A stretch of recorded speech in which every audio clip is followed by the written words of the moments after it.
Non. C'est sa célébration à lui et à personne d'autre. Mais en fait, les Madrilènes, je comprends maintenant.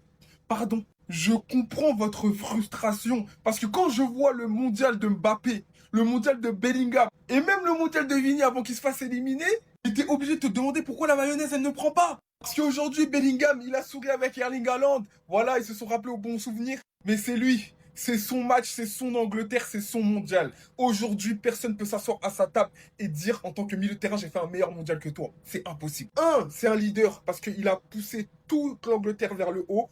Deux, il a été décisif. Trois, il a fait les effets. Parce qu'aujourd'hui, ça avait très mal commencé pour l'Angleterre avec ce banger. Je sais pas s'il a fait exprès, je vais pas vous mentir.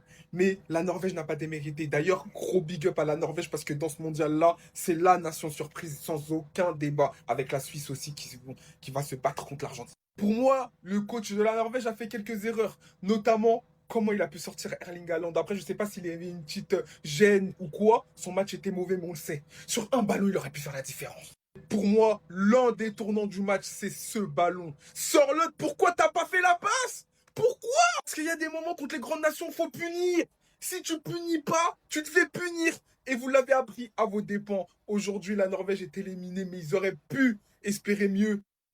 Aussi, elle s'est fait sur le banc. Saka, Eze, Morgan Rogers, ils ont donné un nouvel allant, quelques occasions en plus, alors que les entrants côté Norvège, Nusa et Oscar Bob, c'était pas mauvais, c'était pas des mauvaises entrées, mais ils n'ont pas su en fait apporter ce petit brin de folie. En tout cas, l'Angleterre passe au prochain tour et j'ai l'impression que pour l'instant, il n'y a que des favoris en demi-finale. Elle est tellement surcotée. Et je sais que vous allez en faire des tonnes et des tonnes sur lui. Il a juste mis un doublé et ça a été le seul buteur de l'Angleterre. Il qualifie les Anglais en demi-finale, certes. Mais les gars, il est surcoté ce joueur. Mais c'est une dinguerie. Il termine pour la 4e fois homme du match dans cette compétition. C'est le meilleur Anglais. Mais les gars, c'est pas assez.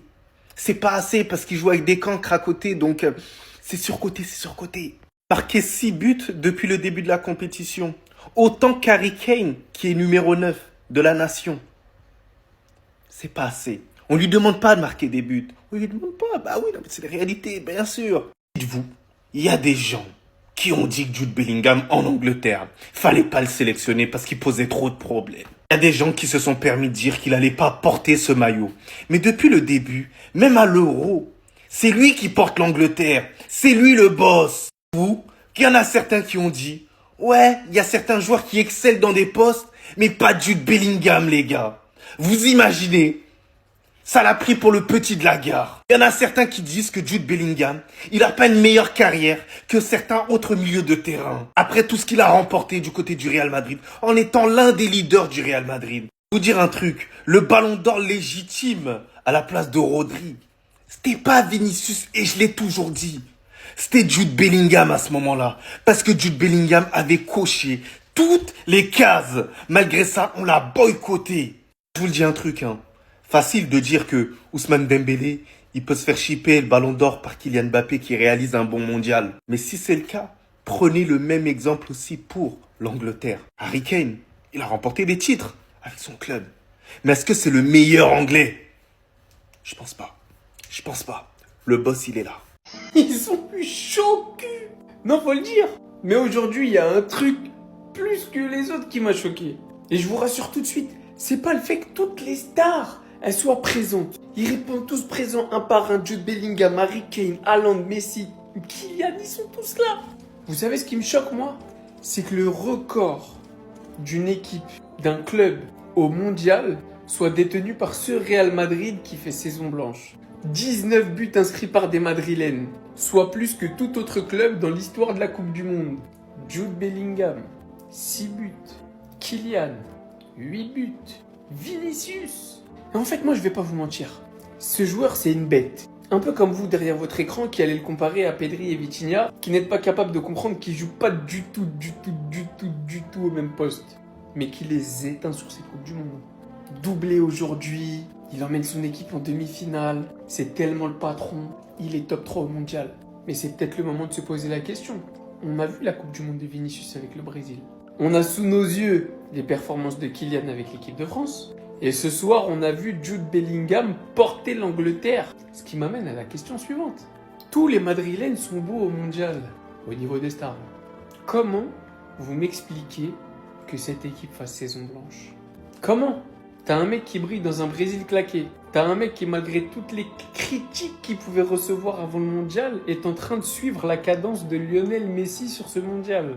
Et t'as un mec qui est en passe de ramener l'équipe de choker all-time qu'est l'Angleterre en finale et peut-être même d'aller la gagner. Vous voulez la réponse? Ils sont pas compatibles. Profitez, dansez, chantez. Le championnat va reprendre. Vous ne pourrez plus revoir ce Jude Bellingham parce que c'est pas possible de voir ce Jude Bellingham avec Kylian. Vous ne pourrez très probablement plus revoir ce Vinicius parce que c'est pas possible avec Kylian. Et vous ne pourrez plus revoir ce Kylian parce que c'est pas possible avec les deux autres. C'est fou quand même. Et pourtant, c'est exactement ce qui va se passer. Profitez bien.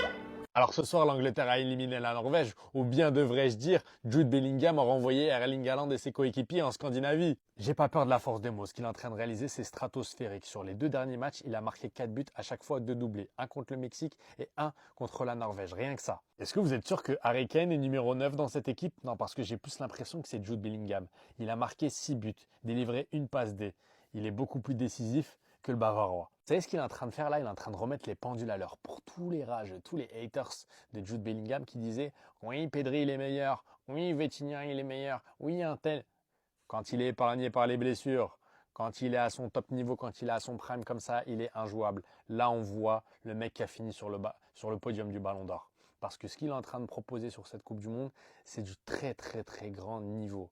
Quand il marque avec le pied gauche, là, j'ai l'impression de voir Cristiano Ronaldo face à Galatasaray. Les vrais savent. Quand il se la met comme ça, là, exceptionnel. Donc maintenant, il va falloir respecter. Jude Bellingham, il est en train de faire une Coupe du Monde all-time. Et on s'en souviendra.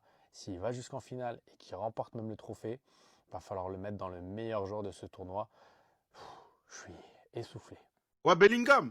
Dis merci aussi. Dis merci à Gordon. 3e passe D pour notre Gordon. Là, je peux vous le dire, il m'a complètement rassuré. Flick ne s'est pas du tout trompé. Maintenant, à voir ce qu'il va nous cook avec le Barça. Je l'ai vu effacé, je l'ai vu percutant. La vision qu'il a sur le but de Jude Bellingham, et le trouver dans cet espace-là réduit. Il cherche beaucoup Kane, et beaucoup plus Kane que les autres. Je me dis qu'avec un très bon numéro 9, l'entente qu'il peut avoir entre Gordon et ce futur numéro 9 au Barça, ça peut être exceptionnel. Jude Bellingham. La comparaison avec Pedri, moi, je ne l'ai jamais compris. C'est des joueurs qui ne jouent pas du tout dans le même registre, dans le même poste. L'équipe d'Angleterre, on voit que c'est un des leaders de cette équipe-là. 10, faux 9 façon. Pourtant, il joue avec un numéro 9 qui lui marche pas du tout dans les pieds. J'ai hâte de voir ce qu'ils vont proposer avec Kylian la saison prochaine. Mais franchement, c'est très fort, Jude. Et il a ce sens de l'anticipation. Ça veut dire que sur le deuxième but, quand tu as le joueur anglais qui arme, il suit. Il est toujours positionné au bon moment. Même dans ses saisons avec le Real Madrid, ses saisons prime, les buts qu'il met Jude Bellingham, c'est des buts de renard. Donc bon, Jude, t'es prêt ou pas? Messi, Suisse, demi, ça arrive. Sur cette Coupe du Monde, ils donnent pas l'heure à Vitinha, ils donnent pas l'heure à Pedri, et surtout en tant que Bavarois, je suis désolé de l'admettre, mais ils donnent plus l'heure à Musiala. Après avoir été 3 fois homme du match sur cette Coupe du Monde, dont une fois sur le précédent match face au Mexique, encore une fois ce soir, c'est lui l'homme du match et c'est lui le meilleur joueur anglais. Déjà, il vient ouvrir le score pour l'Angleterre pour revenir à la marque face à la Norvège, un but en solitaire. Alors certes, la passe de Gordon est belle, mais il fait la plupart du travail. Et encore une fois en prolongation, qui vient trouver les filets?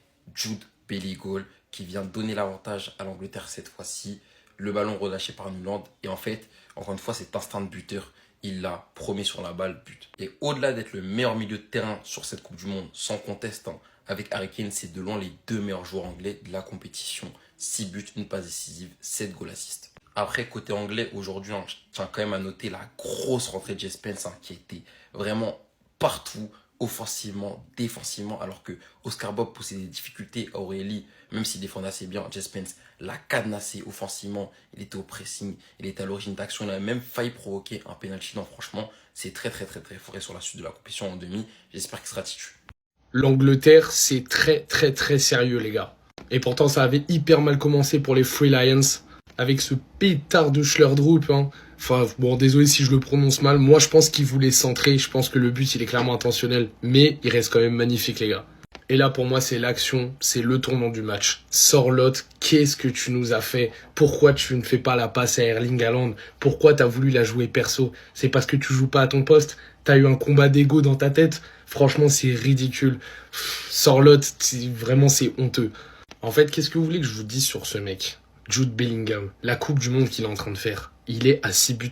Il est dans le top 3 des meilleurs buteurs de la Coupe du Monde. Top 4, pardon. Et oui, parce que ce soir, Jude, il a marqué son 5e et son 6e but. Début des prolongations, 93e minute. Bellingham qui profite d'une erreur de main de Nyland pour faire une Bellingham 2024.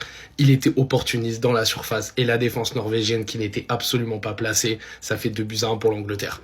Est-ce qu'on peut parler de la rentrée de cet homme aussi? Spence, mais comment il est primordial dans cette équipe d'Angleterre, hein. Ça a été le cas contre le Mexique, il me semble qu'il était titulaire, si je dis pas de bêtises, il a fait un match de porc, et ce soir son entrée, elle est encore monumentale, hein.